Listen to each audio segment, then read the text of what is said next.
Hi guys, ito na nga ang update sa JM Fiang. Sa sobrang lakas ng fandoms at aminin natin, iba talaga ang impact nila sa viewers. As in, nasa loob pa lang sila ng bahay ni Kuya, silang napili ng Joy.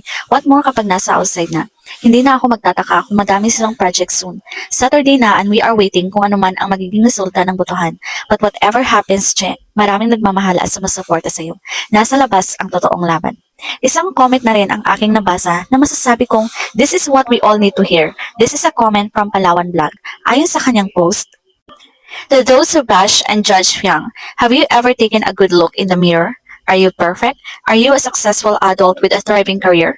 Or are you the one roaming your neighborhood asking for money because you cannot afford food? Maybe you're a teenager begging your parents for data just so you can spend your time bashing others online. Or perhaps you're an adult who's jobless and asking your parents to buy you a napkin. If that's the case, who are you to judge Fiang? It's easy to judge her, to assume she doesn't fit the mold of a typical young woman. But have you ever really looked at her? At just 18, she's already working hard to support herself, even buying a car with her own money at the age of 17. She even went through the PBB auditions for 2 whole days. Imagine the courage and determination it took to put herself out there and chase her dreams. Some people say she got into PBB because of her management, Manik's family, or because she's an influencer. But that's simply not true. She's just a normal girl trying her best to navigate a world that's always judging her. She's not all fancy and proper, but that's what makes her so cool. She's real, she works hard, and she's just being herself. She's figuring out life, making her own way, and striving to be happy. It's easy to forget that she's just a young woman, learning and growing as she goes.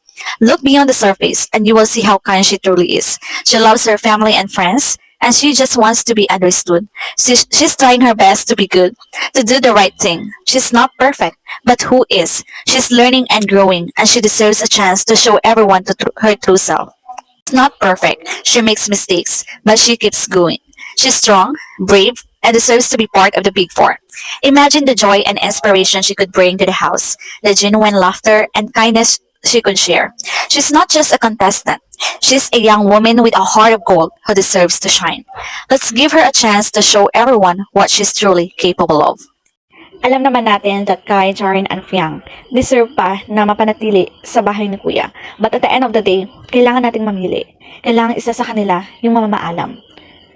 But kung sino man yung lumabas sa kanilang tatlo ngayong gabi, ay marami namang opportunity ang maibibigay sa kanila because they have talent and intelligence that a big winner should possess.